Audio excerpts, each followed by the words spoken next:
here again, folks. This is the Pittsburgh Weekend Edition, and we are very grateful and really happy to have a good friend. I'd say close friend Darnell Dickens, really Super Bowl champion and so much more. You're really a great human being. You've done a lot of good work, not only in respect to playing football, but also even coaching and being a mentor to many. Well, I want to thank you for allowing me to be on your show. I want to thank you for all the listeners that's viewing and listening to your show. Obviously, they're wise and look for different things that help them in all aspects of their life. But God instills a lot of things into us, and really, when you meet your failures, it's kind of when He's really made strong. And so, I truly am sitting in this seat today from meeting you, your brother. I mean, you guys have been absolutely just amazing, and really, it comes down to being able to follow, the plan as far as when you fail and how you come up from failure, and that truly leads to your success. Never losing ambition. I failed and failed and failed again, but I never lost ambition in me, never doubted myself or what God's plan was for me, and here I am sitting today talking to you. Well, I think we have the same vision and belief system and values. So God is great and has created this wonderful relationship that we have. That's why we're here. Right. And so I have to smile because I'm almost scared to challenge you. But here we go. Dick's Marathon coming up in May. Right. I'm challenging you to the fastest half marathon.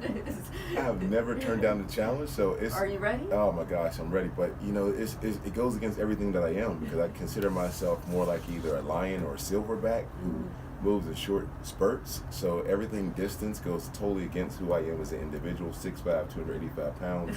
That's going to be a challenge in itself. So I'm scared, but I definitely will do it for a great cause. I love it, because the bottom line is that. Dick's Marathon, that is a great event.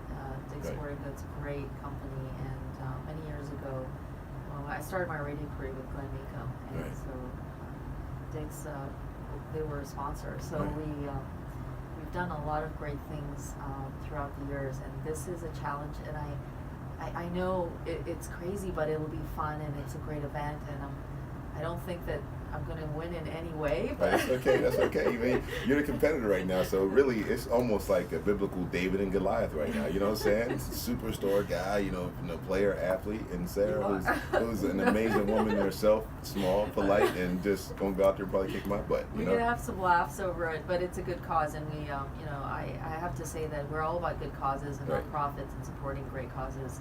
But also great companies like Dick's Sporting Goods. Absolutely. So tell me a little bit about your wonderful career and where you started and where you are.